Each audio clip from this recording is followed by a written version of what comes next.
이 성경에서 사명은요, 하나님으로부터 받은 특별한 임무 또는 하나님이 맡기신 그 인생의 목적을 이야기합니다. 이것은 이제 단순한 일이나 역할이 아니라 하나님께서 특정한 사람에게 주시는 거룩한 부르심이고요. 그 부르심에 순종하여 사명을 이루기 위해 살아가는 이게 참된 신앙인의 삶입니다. 그렇다면 아주 특별한 사람에게만 줄까요? 아니요. 그렇죠. 특별한 사람에게 주는데 하나님을 믿는 하나님의 자녀들은 세상에서 다 특별한 사람들입니다. 그렇기 때문에 우리는 모두 하나님께서 주신 사명을 가지고 있습니다. 저와 여러분 모두요. 사도 바울도요, 이 사명을 생명보다 소중히 여기면서 끝까지 달려간 사람이고요. 오늘 우리도 바울처럼 하나님이 주신 복음 전파의 사명을 순종하며 살아가야 할 그 이유를 본문 말씀에서 발견할 수 있습니다. 미소교회를 섬기는 저와 여러분도 하나님이 주신 사명 잘 알고 잘 감당하는 신앙의 지혜가 있기를 소망합니다. 지난 한 주간 동안요, 저는 특별히 이 사명에 대해서 많은 생각을 했습니다. 어린이날, 월요일이죠. 부천 종합운동장에서 벌어진 어린이날 행사, 꿈을 먹고 살지요. 저 화면 보세요. 저게 이제 그 행사에 참여한 사람들이 아니라 스태프들만 모은 겁니다.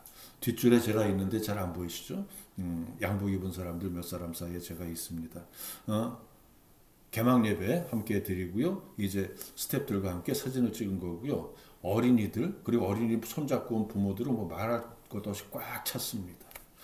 그리고 개막 예배 이제 그랬고요. 수요일부터 금요일까지 맹건사님 남편이자 저희 매형인 그 조선제 성도 장례식에 참석해서 저희 이제 부의함을 지키는 일을 감당했습니다.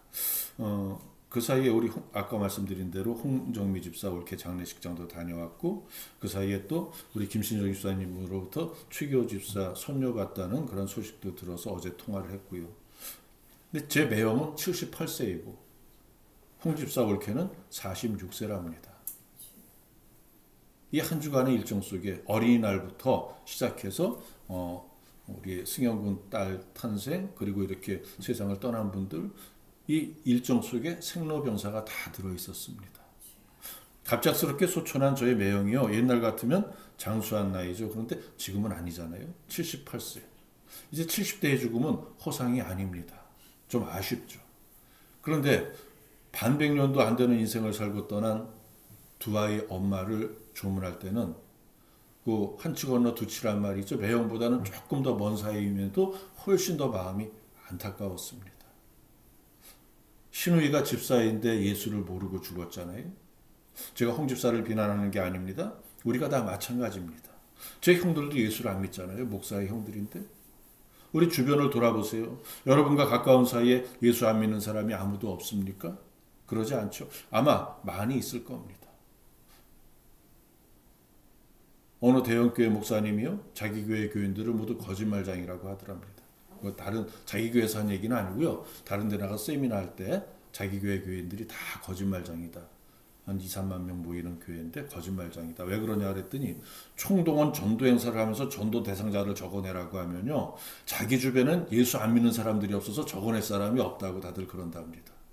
적어낼 사람이 없다고. 우리나라 개신교 신자가 겨우 20%도 이제 안 되는데 그게 말이 되냐는 겁니다. 아무리 몇 대째 기독교 집안이라고 해도요. 주변에 예수를 모르거나 이미 믿다가 떠났거나 지금 예수 안 믿는 그런 사람들 많이 있을 겁니다. 우리가 그들에게 전도합니까? 아니면 그들을 위해 기도합니까? 그렇게 하는 게 사실은 우리가 지금 잘하지 못하고 있는 그렇게 하는 게 먼저 믿는 우리가 주님으로 받은 공통적인 사명입니다. 생각해 보세요. 우리가 얼마나 많은 세월을 얼마나 많은 시간을 기뻐하고 슬퍼하고 즐거워하고 안타까워하면서 이 땅 위에 발 디딛고 살았습니까? 지난 세월 돌아보세요. 세월의 깊이는 다르지만 아슬한 그 시간의 기억들, 그 조각들 속에 나 어린 시절이 있었고요. 나의 젊음이 있었고요. 그날들 가운데 얼마나 주님과 많은 시간을 함께 하셨나. 주님을 모르던 날들과 주님을 알고 주님과 함께하는 날들 중에 어느 쪽이 더 행복했습니까? 나에게 주님을 알게 해준 전도자가 있다면 그가 바로 내 영생의 은인이다라는 그 사실은 알고 있나요? 여러분 인생에서 가장 고마워하고 평생을 살면서 고마움을 표시해야 할 그 사람이 바로 우리의 전도자입니다. 물론 모태신앙인에게는 그런 게 없겠지만 저 같은 경우도 전도자가 있고요. 여러분이 누구에겐가 그런 존재가 되고 싶은 마음이 없습니까? 우리가 하나님을 모르는 누구에겐가 하나님을 알게 해주는 일을 한다면 그건 그 사람에게만 고마운 일을 한 게 아니라 하나님께서 가장 기뻐하시는 일을 한 겁니다. 하나님께서 우리 인생에 복을 주시고 훗날 이 생을 마치고 하나님께 돌아오는 날에 주시려고 이 생명의 멸관을 준비해 두실 겁니다. 우리가 그 주인공들이 되어야 합니다. 그러기 위해서 먼저 신앙생활을 열심히 해야 됩니다. 제가 늘 말씀드리지만요, 수만 번을 반복해도 부족한 게 예배 잘 드리라는 말씀입니다.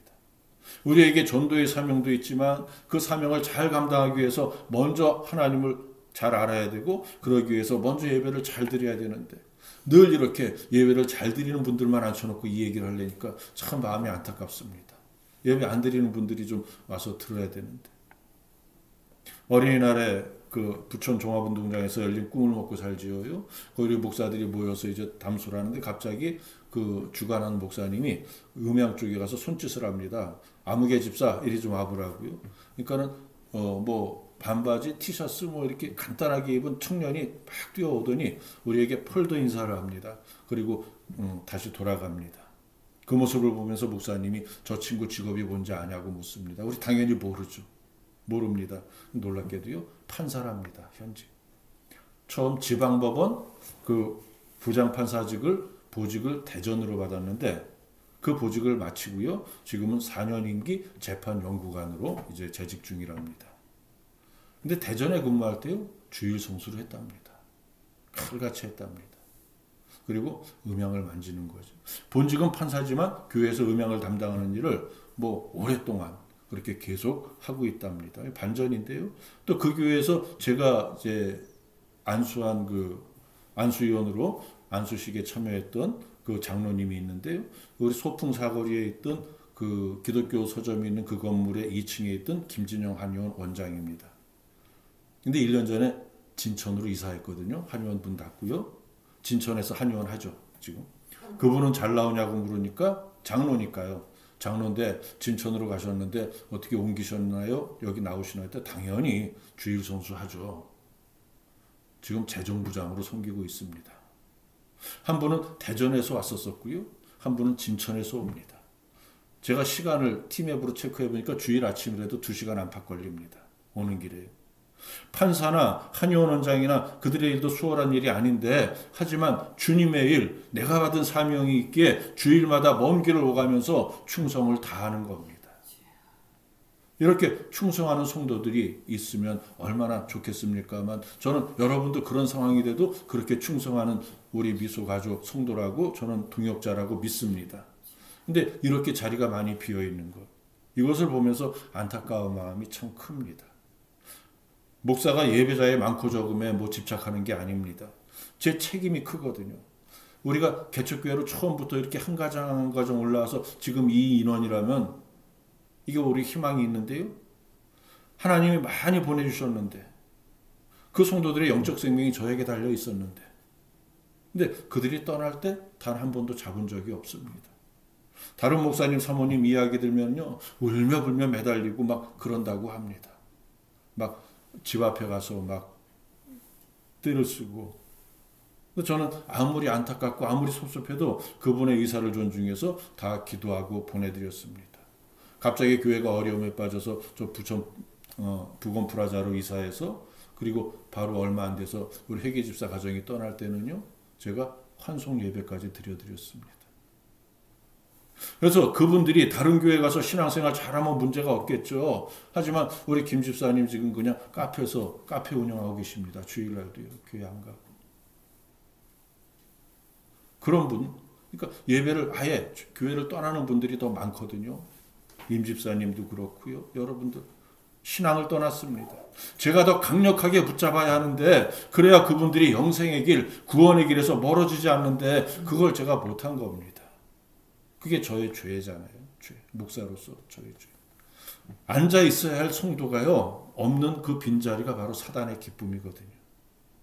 겨우 한 번 했던 결석이 2번 되고 3번 되고 그러다 마침내 하나님을 떠나는 그 끔찍한 결과가 올 수도 있는 겁니다. 이 사실을 알고요. 신앙생활에 더 열심을 내야 됩니다. 이게 우리야 믿음이 연약해지면 예배에 나오기도 귀찮아지고 기도도 게을러지고 이거는요 누구나 다 마찬가지입니다. 하지만 그럴 때일수록 마음을 다잡고 기도해야죠. 그러면은 성령님께서 강하게 이끌어 주십니다. 오늘 본문 22절 말씀 보세요. 보라 이제 나는 성령에 매어 예루살렘으로 가는데 거기서 무슨 일을 당하는지 알지 못하노라. 사도 바울이 예루살렘에 간다고 합니다. 하지만 자기가 가고 싶어서 가는 게 아니라 성령에 매어, 즉 성령님이 가라고 하시니까 그 명령에 순종해서 간다는 겁니다. 본문의 저자는 누가인데요. 이 부분은 바울이 에베소 교회의 장로들을 만나 마지막으로 설교하는 17절부터 35절까지 말씀 가운데 있는 한 절 말씀입니다. 당시 시대적 상황은요, 바울이 오순절이 되기 전에 예루살렘에 도착하기 위해서 여행을 재촉하고 있었던 그런 때입니다. 근데 사실은요, 바울은 아마 가기 싫었을 겁니다. 바울을 사랑하는 사람들도요, 그의 발길을 붙잡으면서 가지 말라고, 왜 가냐고, 거기 가지 말라고 막 붙잡고 호소했습니다. 왜요? 당시 기독교인에 대한 박해가 심하던 때였고요. 당연히 예수를 전파하는 무리의 괴수격인, 그러니까 저들의 유대교 입장에서 볼 때 사교인 예수교를 전파하는 무리의 괴수격인 바울에게, 그에게 예루살렘은 너무나도 위험한 곳이었거든요. 바울의 목숨을 노리는 유대교의 제사장들이요, 또 바리새인들이요, 또 서기관들이요, 또 그 여타 반대파들이 속히 바울이 나타나기만을 기다리면서 바울이 예루살렘에 오면 어떻게든 잡아 죽이려고 벼르고 있었던 겁니다. 이러한 사실은 바울을 따르는 성도들만이 아니라 바울 자신도 잘 알고 있었습니다. 그러나 이러한 반대파들의 불순한 음모, 그로 인하여 바울이 예루살렘행을 그 결사반대하는 동역자들 간절한 요청, 이 모든 것을 다 뿌리치고 갈 수밖에 없는 것. 그 어떤 시도도 바울의 뜨거운 선교 열정을 막을 수 없었습니다. 그야말로 일사가구의 신앙이었죠. 일사가구. 어차피 누구나 한번 겪는 죽음을 두려워하지 않고 정의와 진리를 위해 뜻을 굽히지 않고 맞서 싸우는 것을 말합니다. 한국 기독교사에서요, 일사가구의 신앙 하면 누가 딱 떠오릅니까? 많은 분들이 계시는데 대표적으로 신사참배를 거부하고 순교하신 주기철 목사님이 계시죠. 그리고 또 한 분 계시죠. 손양원 목사님. 자기 아들 둘이나 처참하게 죽인 원수를 안재선이란 분이죠. 그리스도의 사랑으로 용서하고 양아들을 삼아서 하나님의 아들로 만들어서 사랑의 원자탄으로 불린 그 손양원 목사님도 일사가구의 신앙으로 공산군에 맞서서 순교하셨습니다. 구약 성경에도 있죠. 에스더에서의 그 나오는 죽으면 죽으리라. 이게 일사가구의 그 믿음이거든요. 이 믿음으로 동족인 유대민족을 위하여 목숨을 내걸었던 에스더와 같이 자기 생명을 내걸고 오직 주님을 위해 살겠다는 이러한 바울의 결심입니다. 생명을 내건 복음의 증거자. 이러한 이게 바로 진정한 사명받은 자의 삶의 모습이죠. 이러한 사명의 확신 가운데 하나님의 영광을 위해 일한다면 그는 반드시 아름답고 풍성한 열매를 거두게 될 줄 믿으시기 바랍니다. 여러분에게요, 사명 감당하라는 말씀이 아프리카 오지 선교사로 나가야 한다는 말이 아닙니다. 여기서 만약에 예컨대 누가 선교사로 나가겠다 하면 우리 더 줄어들잖아요. 안 됩니다. 그냥 국내 선교하세요. 예. 우리가 외국까지 가서 자기 생명 내놓고 사명 감당하는 분들과 한번 비교해 보세요. 솔직히 이 정도는 할 수 있잖아요. 이 정도도 안 하면 내가 예수 믿는다고 말하기가 조금 부끄럽잖아요. 대한민국 국민이라면 예수 믿는 게 당연한 일이 되는 그날이 속히 올 수 있도록 저와 여러분 모두 선교의 사명을 잘 감당할 수 있기를 소원합니다. 사도 바울이 성령에 매어서 예루살렘 성에 간다고 했습니다. 근데 거기서 무슨 일을 당할지 모른다고 합니다. 미래는 지극히 불확실합니다. 그가 유대교인들의 테러를 당하게 될지 죽음을 당하게 될지도 모르고요. 하지만 믿음의 사람은 불확실한 속에서도요, 확실한 하나님의 인도를 따릅니다. 하나님, 제가 성령에 매어 예루살렘으로 갑니다. 거기서 어떤 일이 일어날지 모릅니다. 하지만 하나님께서 저의 안전을 책임져 주옵소서. 우리 다 이런 정도 기도는 할 수 있겠죠. 하지만 이런 기도, 하나님, 제가 안전하다는 증표를 보여주세요. 제가 거기서 죽지 않는다는 확실한 증거를 보여주세요. 그러면 하나님 말씀에 순종해서 거기 가겠고, 그런 증표를 보여주지 않으시면 나 죽어도 안 갈 겁니다. 이렇게 하나님께 조건을 거는 것은 안 된다는 겁니다. 이건 순종이 아니거든요. 조건부 순종.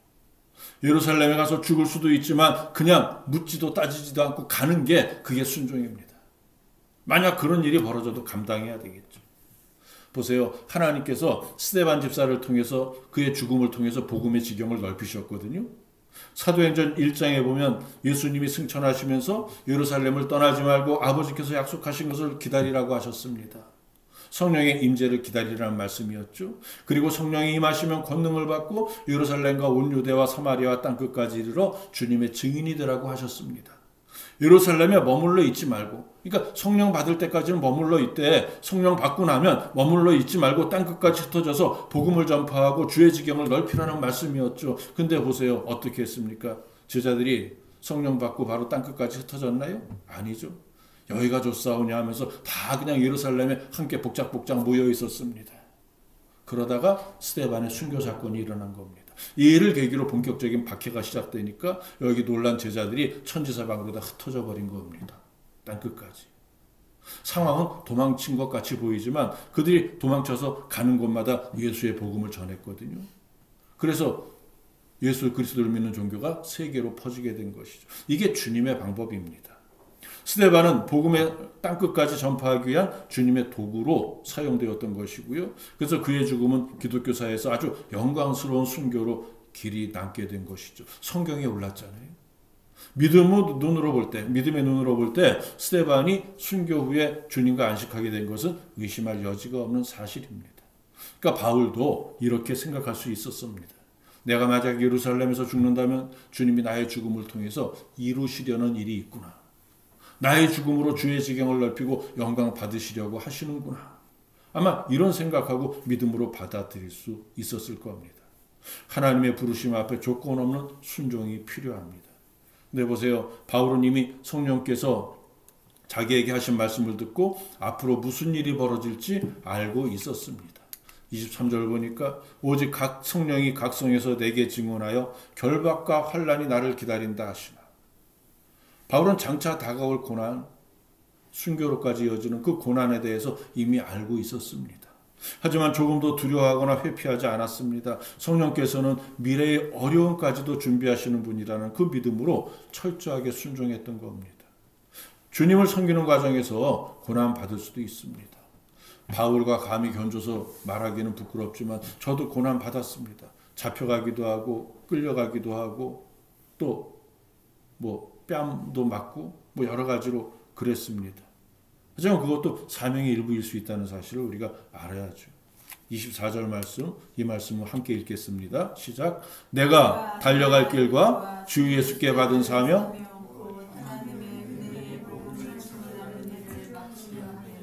나의 생명조차 조금도 귀한 것으로 여기지 아니하노라. 아멘. 우리가 인생길에서요 여러 가지 목표를 가지고 살아갑니다. 어릴 때부터 막 꿈을 키우잖아요. 꿈을 먹고 살죠. 이런 행사도 하고요. 근데 그 목표는 계속 수정될 수 있습니다. 제가 어릴 때만 해도요. 대부분 남자들의 꿈이 뭐였습니까? 우리 안 집사님 어릴 때도 그랬을 겁니다. 대통령. 우리 어릴 때 남자들의 꿈은 대통령이었습니다. 여자 어린이들의 꿈은 뭡니까? 현모양처였죠. 그래서 많은 여자들이 대학교 가정과에 갔습니다. 지금 가정과 없어졌다며요. 그때는 가정학과에 많이 갔죠. 그러나 현대사회에서 대통령이나 현모양처를 꿈꾸는 어린이는 많지 않을 겁니다.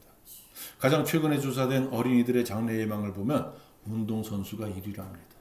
남자 어린이들의 경우 축구나 야구, 그 선수를 꿈꾸는 아이들이 많고요. 구체적으로 그러니까 남자는 구기 종목, 여자는 개인 종목에 골프나 피겨, 스케이팅 이런 거 이걸 희망한답니다. 그 다음에 의사, 교사, 연예인, 경찰관, 과학자, 소방관, 프로게이머, 유튜버 이런 순서로 아이들의 희망사항이 있습니다. 우리 때와 참 많이 다른데요. 또 살아오는 과정에 어떠한 계기에서 특별한 사명감을 가지고 삶의 목적을 정하는 그런 사람들도 있습니다. 잘 사회에서 나가다가 신학을 하고 목사가 되는 사람들의 그런 대표적인 그런 경우겠죠. 오늘 본문을 기록한 사도 바울도요. 그런 사람입니다. 총망받는 유대교의 젊은 랍비에서 졸지에 유대교가 극혐하는 그런 예수 그리스도의 사도가 되었잖아요. 그것도 주님께서 꼭 집어서 세운 이방인의 사도입니다. 본래 사울이라는 이름을 가지고 있었던 바울의 목표는요, 유대교의 암적 존재라고 여겼던 예수를 믿는 자들을 이 땅에서 완전히 박멸하는 것이었습니다. 바퀴벌레 보듯 한 거죠. 그러나 예수쟁이들을 잡으러 달려가던 다메섹 도상에서 예수님을 직접 만난 후에 그 삶의 목표가 180도 바뀌어 버린 것이죠. 예수 믿는 자들을 경멸하면서 박해하던 유대교의 랍비가 졸지에 예수 그리스도의 복음을 전하는 이방인의 사도로 바뀌어진 것. 바울은 자기의 생명을 아끼지 않고 오직 주님을 위해 헌신하며 모든 고난을 기쁘게 받아들이겠다고 고백합니다.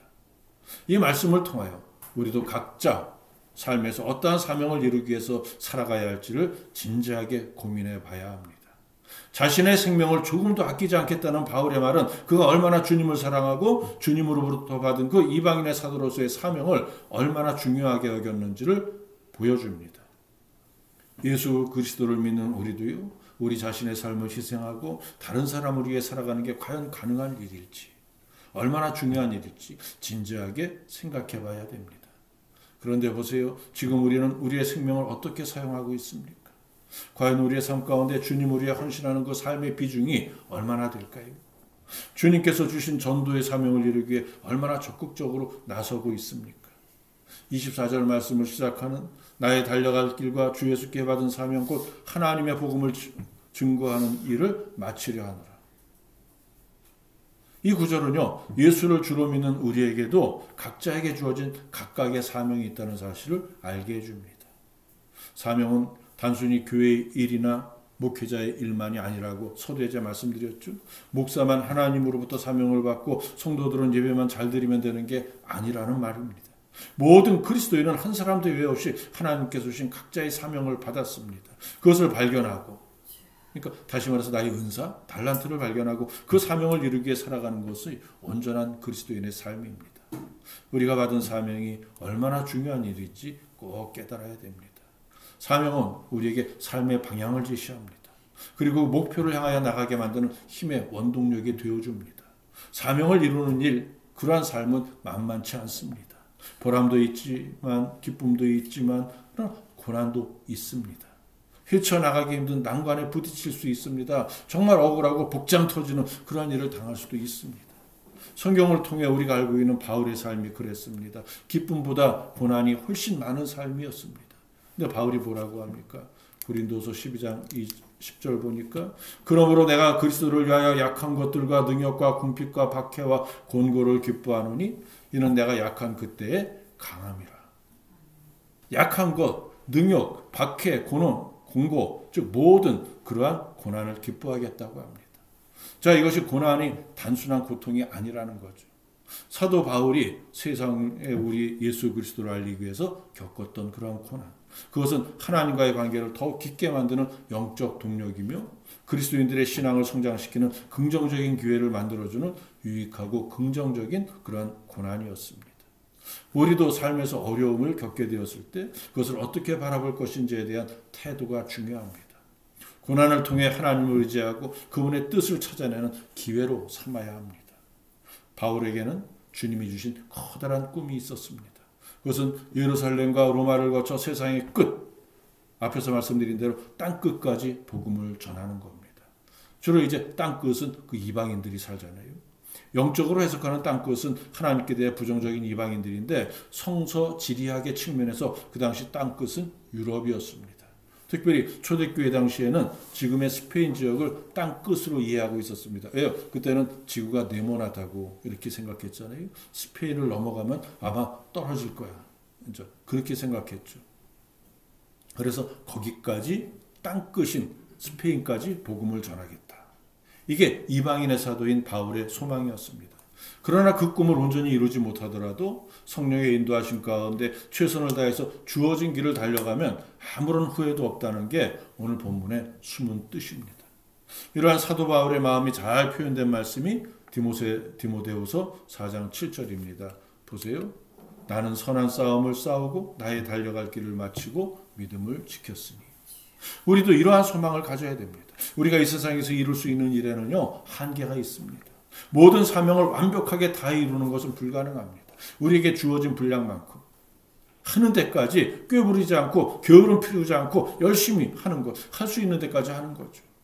그리고 미처 못한 일은요, 하나님의 섭리 가운데 다음 세대로 넘기는 겁니다.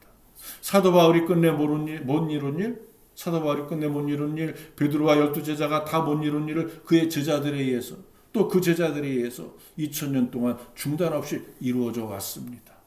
지난 2000년 동안 예수를 접한 많은 성도들에 의해서 그 사명이 이어져 내려온 겁니다. 2000년 전의 위대한 사건을 생각해 보세요. 예수님의 터무니없는 오해와 모함으로 십자가에 매달려 죽으시고 사흘 만에 다시 살아나신 후에 그 놀라운 일을 눈으로 목격한 이들에 의해서 퍼지게 된 소문이 있습니다. 이후에 2000년이 지나도록 사실로 전해지는 그 놀라운 소문. 그게 바로 기쁜 소식, 바로 복음이죠. 오늘 우리에게 주어진 사명은요, 부지런히 복음을 퍼뜨리는 겁니다. 열심히 복음을 전파해서 예수 믿는 이들이 늘어나게 만드는 것. 그게 전도입니다. 우리 미소교회는 물론이요, 세계 모든 교회의 공통적인 사명 중 가장 중요한 사명, 이게 전도입니다. 꿈을 먹고 살지요 할 때요, 성만교회, 수정교회, 부천 무슨 교회입니까? 원미동 교회, 이런 교회 이름 전혀 적지 않았습니다. 선물에도요, 교회 이름 전혀 적지 않았습니다. 그냥 예수님이 하시는 겁니다. 다들 각자의 교회에서 선물 준비하고 다 행사 준비해갖고 가지고 왔지만 거기에 어디에도 그 자기 교회의 표식이 없었습니다. 그냥 무조건 다 사람들에게 좋은 소문이 나서 예수 믿게 하는 것. 그게 목표였거든요. 보세요. 하기 쉬운 일은요, 누구나 할 수 있습니다. 그런 일은 잘해봐야 별로 인정받지 못하죠. 하기 힘든 일을 해야 인정받을 수 있습니다. 전도는 하기 힘든 것임에 틀림없습니다. 그러나 해야 합니다. 그래서 수많은 종류의 전도 방법들이 소개되고 있지만 현실적으로 개인이 적용하기에는 다 장단점이 있습니다. 가장 기본적이고 쉬운 방법, 그게 바로 소문을 내는 겁니다. 처음부터 예수님을 이해시키기 힘들다면 예수님이 주인이신 교회를 소문내는 것. 어떤 소문이요? 좋은 소문. 불신자들이 교회에 대해 좋은 마음을 갖게 하는 겁니다. 예수 믿는 사람들이 참 친절하고 예의 바르구나. 그러면 교회라는 것도 좋은 곳이겠구나. 가볼 만한 곳이겠구나. 이런 소문. 우리 미소교회가 좋은 소문이 나는 교회로 크게 성장할 수 있기를 소원합니다. 열심히 전도하는 교회. 하나님의 성령이 임재하는 교회. 예배의 감격이 있는 교회. 주님의 사명이 확실히 이루어지는 교회. 이러한 미소교회의 모습이 날마다 널리 소문나기를 원합니다. 그래서 미소교회에 섬기는 성도의 수가 날마다 늘어나기를 소망합니다. 그동안 작은 교회를 묵묵히 잘 섬겨주셨잖아요. 이제 날마다 성장하는 교회를 섬기는 저와 여러분이 되기를 소망합니다. 성장하는 교회를 섬기면 주일이 기다려지죠. 주일의 활력이 평일까지 이어져서 삶에 힘이 붙습니다. 세상에서의 삶이 행복해지는 것은 물론이요, 하늘나라의 소망도 이루어지는 그야말로 일거양득이죠. 네, 말씀을 마칩니다. 예수님은 세상에서 자신에게 주어진 그 사명을 다 이루어 주신 분입니다. 그리고 여전히 우리를 위하여 성부 하나님께 중보하고 계신 분입니다. 사도 바울도 주님으로부터 이방인의 사도라는 사명을 받고 그 사명을 이루는 일에 생명을 아까워하지 않았습니다. 우리도 주님께 받은 사명이 있습니다. 그 사명을 이루기 위해 최선을 다하고 주님의 사랑을 받아서 행복할 수 있기를 주님의 이름으로 축원해 드립니다.